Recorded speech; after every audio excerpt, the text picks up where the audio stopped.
Hey guys, T here. Today I got to look at the new Tier 4 British cruiser, the Emerald. Bruce Fraser on the screen. I got both of my Japanese cruiser commanders at level 15, so that's pretty high level build in terms of inspiration. So far he's working out well for me. Perk 2, I'm considering flopping around. Right now I have the Torp, the offensive range increase. I'm considering the more defensive, increasing the detectability of incoming torps.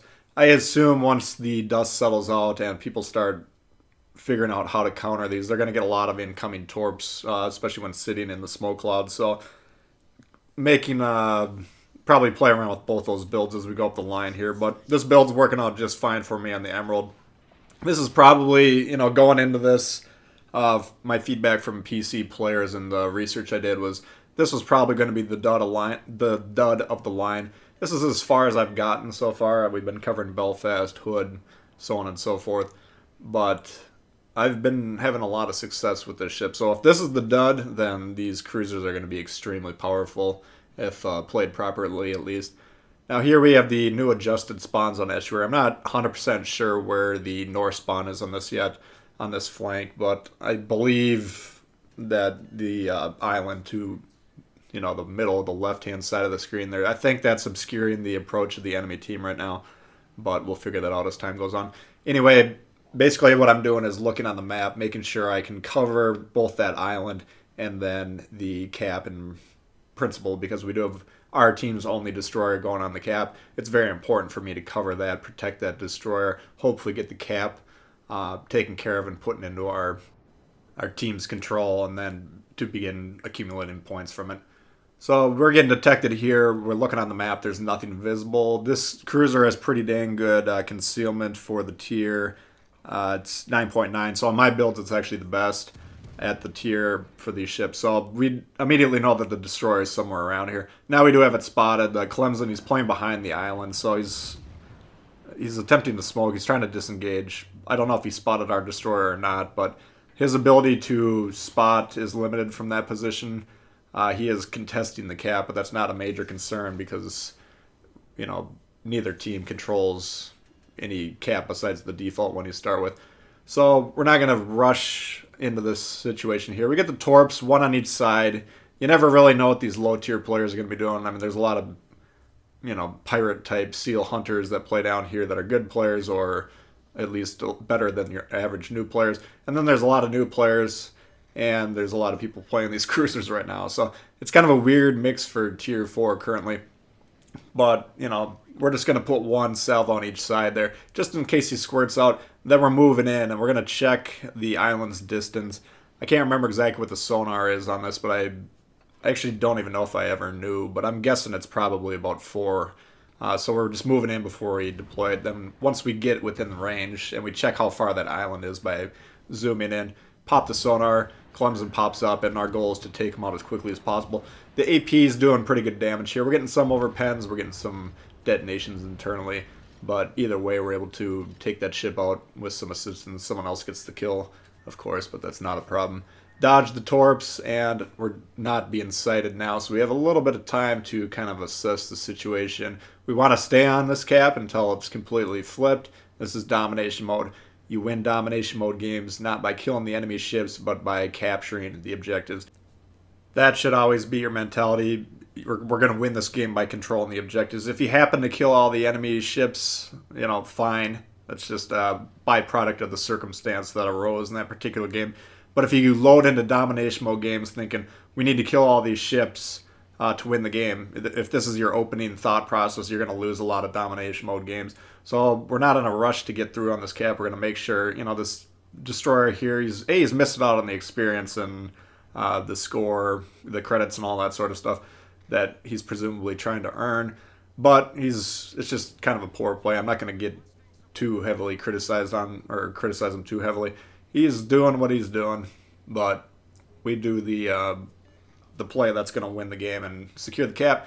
Now we're moving in, and we can kind of see that we've conceded the west side, or they've at least defeated us over there. We kind of control the east, and both teams kind of control their respective spawns. So battle lines are kind of being drawn here. These teammate or these enemy players are all looking kind of towards the south, though. They're trying to get around those islands, flank our base, and start flipping that cap. So we're going to take this opportunity while they're all distracted, start raining these shells down. And at range, your mileage with these shells at range may differ than with mine. This is why I was boosting the AP pen Yamamoto build before this line came out. Once we knew that the British cruisers were coming, that's where my promotion orders were going. And I think these guns have been operating pretty well at long range for me. If you're shooting battleships, you're going to have to hit the superstructure. Shoot them in the side of the hull, the more heavily armored. It's just, they're not going to work due to the short fuse nature of these shells. But cruisers, hitting them in the side, long range, short range, doesn't matter. Short range, they're extremely dangerous. You can just rip citadels. You can rip these ships to shreds by hitting them in the citadel repeatedly. Emerald's going to try and demonstrate that here, hopefully. He's going broadside, and we're just going to fire away here. This is kind of a medium range shot, but we're not having any problems penetrating those. Now we're in a kind of a bizarre situation here where we do have to play carefully. I think I'm going to actually intentionally beach here and just kind of reset the situation. Getting plane spot at the moment, but you can see visually a huge chunk of the enemy team is over here. Now we're down big on ships too. They already have a 2-ship lead, but we're just going to try and hold this position as best we can. They're all still kind of distracted by the base, and that's kind of, it's not specific to low tier, but you see it more often where players have very one-track minds and they're not really paying attention to what's going around them. So the biggest threat to these guys, none of them notices what that is, and we're just going to demonstrate it very clearly to them. By pointing your broadsides at this ship at that range, we can just rack up the damage, no problem. This ship, I think my highest damage was 100k, 110, somewhere in that range. I went with this game. You'll see why at the end, why I went with this game, but it's capable of putting up big numbers. I haven't gotten wrecked yet. I'm about probably 2/3 of the way through upgrading this thing. 5-10 games, somewhere in that range. And I have yet to be blown out of the water. Now that's a low sample size. You can definitely blast this thing with battleships, but there's a lot of cruisers in these games just due to the fact that there's a lot of people grinding these lines, at least at the lower tiers so far. Circumstances of the game are getting a little dicey. We're down, looks like a few ships, or we just got it back within 2. Score-wise, it's become a bit of an issue, though. But because we got that objective, at least it's not running away. The points are passively accruing at the same rate. But I'm trying to get the guy to go up there on their home base spawn. It looks like he's about to get in there. Getting that extra advantage where you're slowing the bleeding by getting more points than they are passively, that's a good way to kind of allow yourself the time to catch up. A lot of times comebacks are just cut short because you've conceded the cap advantage early and the game runs out before you can actually mount an effective comeback. So good job for him. Hopefully he's able to secure that. Emerald's coming around here. He decides to fight back, which is good. We are actually fairly broadside from sitting in that cloud. I was hoping he was going to continue to focus on the people that everyone on their team's chased around. But we're going to start angling in here. And if you're dealing with British cruisers, not the Belfast, which has HE, but all the rest of these, and you're in another cruiser, angle against them. If you're in a battleship, angle against them. It's going to cut down the ability of these to damage you very heavily, very severely. They're going to have to adjust their aim to the superstructure. You're not going to be getting these rippers like the citadels that we've been racking up in this game. So the potential damage when you're properly angled against these things really hampers them. And I think good players should be able to counter these things pretty effectively. And good players in this instance means players that are focusing on the angling of the ship. You can see we got 3 trailers right here. We're just going to basically point straight at them. Just give them maybe a 10-degree turn. I do want to get rid of this Omaha.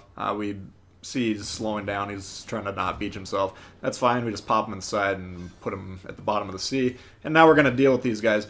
Emerald coming in hot, and this is an angled ship, so we're going to aim up and try and hit him in that superstructure. That bouncing off the hull, we're not going to do any damage, but if we aim up a little bit, it looks like we're aiming waterline, but he's coming towards us, so we're actually aiming. This is a high aim shot. If we were trying to hit him in the hull, we'd be aiming more in front of the ship. So we aim up, and we're able to finish him off there with some help from our team. Now we've evened it back up to 4v4. We've actually taken the lead in score. And our guy's still working on flipping B, but it looks like he's getting there. So, you know, that's what counts. Right now, they're not getting the points from that cap. Once we flip it, we're actually going to get the points. But if it's contested in domination mode, nobody's getting that point. So just by getting on there, even if he keeps getting reset, that's allowing our lead to grow. So good play by him. That kind of gives us a little bit of wiggle room here. And now we can focus on finding these ships and taking them out. Here you can see the torp firing angle is pretty generous, or considering getting some torps just as a distraction factor in the water there. Carl pops up though. It looked like he was backing up initially, so we whiffed the first one. But we're going to proceed to start shooting at him here. Still trying to determine where he's pointing now. It looks like he's coming at us. So again, we're going to adjust for the heading of the ship. He's not moving very fast. But if he takes off, we're going to have to, again, try and hit him up, because once he becomes more angled, it's going to be harder and harder to penetrate those shells through the side of the ship. Even though a lot of these cruisers at this tier are really lightly armored, and they're not very well protected against cruiser or battleship AP. Cruisers you can still angle effectively against other cruisers in most instances.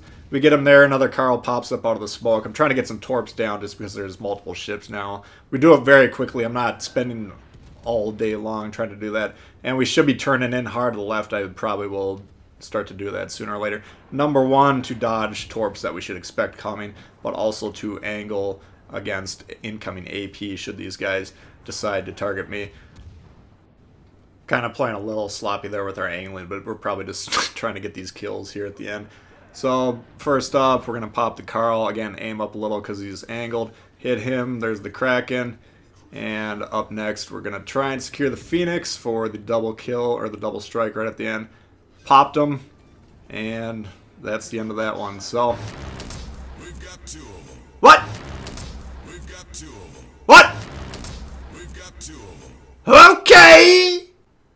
That's going to do it for that one, guys. Hope you did enjoy it. If you did, please hit the thumbs up. New to the channel, consider subscribing. There's a whole heck of a lot of World Warships coming all the time. Questions, comments, leave them below. Let me know how the British cruisers are doing for you. And we'll see y'all later. All right, peace.